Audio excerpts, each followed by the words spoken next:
Alors, comment investir en obligations? Trois méthodes que va nous présenter Vincent. Bonjour Vincent. Bonjour Thomas. Est-ce que c'est intéressant actuellement les obligations comme placement encore?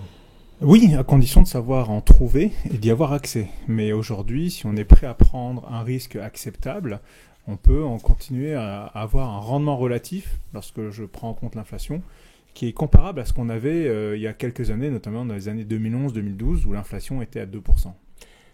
Y avoir accès, ça c'est le mot-clé, parce que Ouais. ça se trouve beaucoup moins facilement que des actions, par exemple. Si demain, moi, je souhaite aller investir une partie de mon épargne dans une obligation, je ne Ouais. peux pas aller sur Boursorama ou mon broker Non, ou un autre malheureusement et non. puis en acheter. Non, malheureusement c'est impossible. En fait, il y a deux raisons principales. Ce Le serait marché. une bonne idée de start-up ou de business, ça, d'arriver à... Oui, mais en fait, le vrai problème auquel va avoir à faire face même une start-up qui se lancerait sur le sujet, et nous on connaît bien le sujet, c'est qu'en fait, le nominal, c'est-à-dire le ticket minimum pour rentrer sur une obligation qu'on achèterait en direct, c'est 100 000 euros actuellement. Oui, Donc, mais justement, une start-up qui proposerait de prendre ça c'est et de le finalement, ouais, tout à redistribuer. fait. Mais c'est ce qu'on fait, nous, à travers, voilà. à travers Voilà une start-up bien les prévoir paniers pour faire. d'obligations qu'on peut proposer d'une certaine manière, même si c'est des produits un peu plus Bon, différents. donc, premier point, y aller en direct, c'est compliqué, à moins d'avoir un très gros patrimoine. Oui, et puis c'est dangereux parce que même si on a un très haut patrimoine, ou en tout cas il faut être capable d'avoir un patrimoine vraiment conséquent parce qu'il faut diversifier. C'est l'enjeu aussi, même sur les obligations d'entreprise. Si on est prêt à mettre plusieurs tickets de 100 000 euros, oui, à ce moment-là, on peut avoir quelque chose d'intéressant à faire. Et au-delà de ça, c'est généralement aussi un marché de gré à gré. C'est-à-dire que les émetteurs de dette s'adressent à des institutionnels, donc on ne voit pas passer le papier. Qui permettent Voilà. aussi d'avoir accès facilement.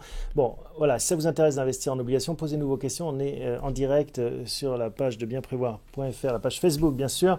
Alors, deuxième méthode pour investir. Comment est-ce qu'on peut faire si on n'y va pas en direct? Deuxième méthode, c'est une méthode que nous déployons maintenant depuis plusieurs années, qui a fait ses preuves, qui est une méthode il s'agit en fait de passer par ce qu'on appelle un produit structuré, qui va reproduire le comportement d'une obligation. Donc, pour être un peu technique, il s'agit d'un credit linked note.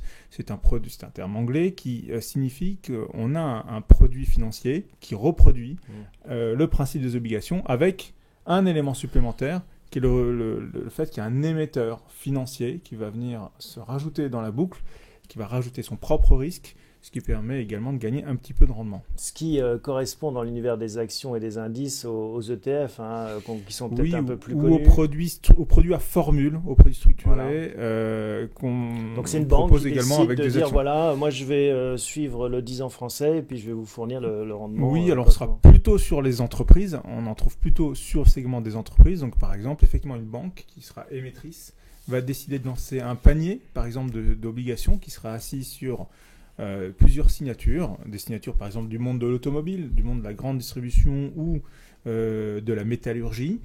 Il va observer en fait le comportement sur 5 ans ou 10 ans de ces signatures-là, proposer donc un package dans lequel on va investir. Le risque, il est le même que sur une obligation classique. C'est-à-dire que le risque, c'est que la signature ou les signatures fassent défaut, qu'elles soient incapables de rembourser leurs dettes ou qu'elles fassent faillite. C'est le seul risque.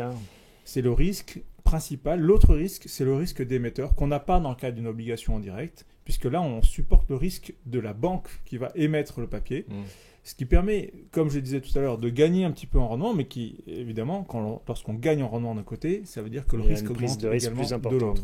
Donc, c'est les CLN, Credit Linked Note. Est-ce que vous avez des exemples concrets? Alors, on a des exemples concrets, oui. C'est-à-dire qu'aujourd'hui, en tout cas, en s'adressant directement à un conseiller, on peut trouver du papier, par exemple, exposé sur des entreprises de la grande distribution ou de l'automobile. C'est arrivé. Aujourd'hui, c'est peut-être un peu moins le cas. Nous, on a une grande expérience dans le domaine. Et pourquoi c'est intéressant d'en parler aujourd'hui? Parce qu'on a du recul, déjà. Et le recul nous permet de dire que depuis 2009-2010, il n'y a eu aucun défaut. Ça, c'est extrêmement important de l'avoir en tête. On n'est pas les seuls à en proposer, mais d'autres acteurs en proposent. Évidemment, même si nous, on s'en est fait une spécialité, il n'y a pas eu de défaut ni sur les signatures, comme celle de Rallye, évidemment de PSA, on a eu Lafarge, on a eu également une exposition sur ArcelorMittal, par exemple. Il n'y a pas eu de défaut, il n'y a pas eu non plus de défauts sur les émetteurs. Donc ça, c'est important. Pour quel rendement, à peu près? Aujourd'hui, les rendements sont de l'ordre de 4 à 5% dans un contexte d'inflation nulle. Donc, pour mémoire, en 2012, on avait des rendements servis autour de 6%. Avec une inflation à 2%. Donc le rendement relatif est à peu près meilleur, même qu'en 2011 ou équivalent. Troisième méthode, on peut investir directement sur des fonds obligataires datés à échéance connue. Tout à fait. Alors qu'est-ce que c'est ? C'est quelque chose d'un petit peu particulier dans le domaine de l'épargne. C'est-à-dire que c'est un produit très très spécifique que l'on trouve rarement. Aujourd'hui, il y a quelques acteurs qui en proposent. De quoi il s'agit ? En fait, il s'agit d'un outil de placement qui reproduit le principe de l'obligation. C'est-à-dire qu'on achète, on rentre à un moment donné, on connaît le coupon qui devrait être versé si tout va bien, s'il n'y a pas de défaut, on connaît l'échéance du produit. Simplement, au lieu d'être sur une seule signature, ou 3 ou 4 signatures comme je l'évoquais avant, là on sera sur un panier de 60 à 100 signatures. Donc l'intérêt là, c'est une très très forte diversification. C'est également pour le gérant d'avoir la possibilité d'aller chercher des signatures, de faire des arbitrages à l'intérieur des signatures s'il perçoit éventuellement un risque qui grandit ou une opportunité qui apparaît de l'autre côté. Et là, par exemple, actuellement, il y a 2 produits qui sont disponibles. Alors, vous nous avez apporté un petit graphique qui qui indique comment ça fonctionne.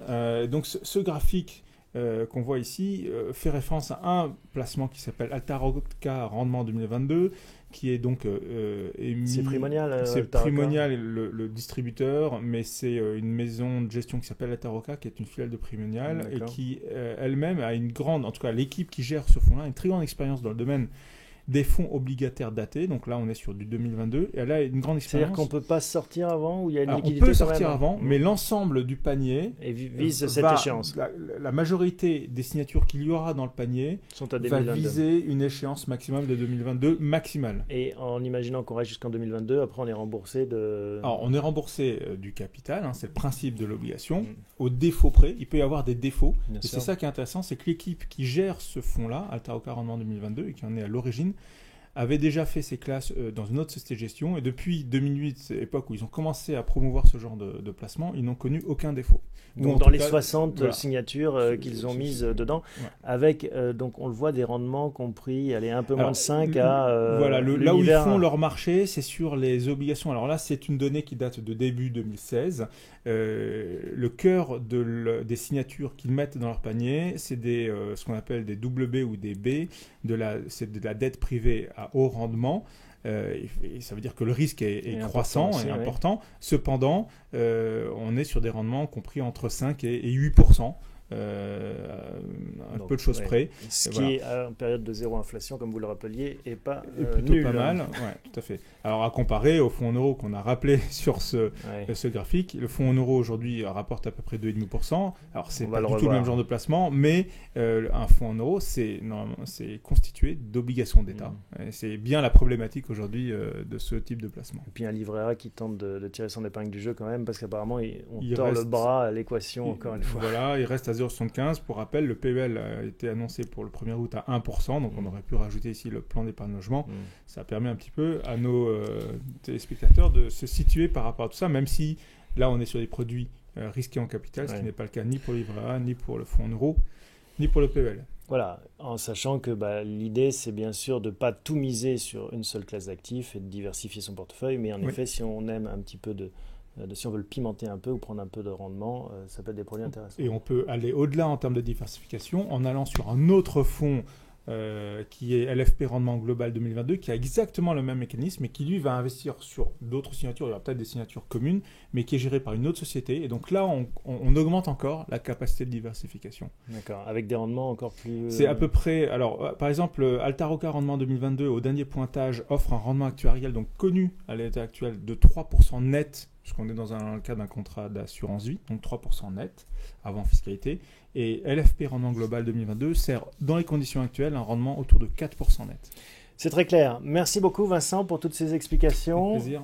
Bel été. Et merci, puis, on va passer à la troisième partie consacrée à l'explosion de la bulle immobilière londonienne, qui a des conséquences bien sûr sur notre économie européenne.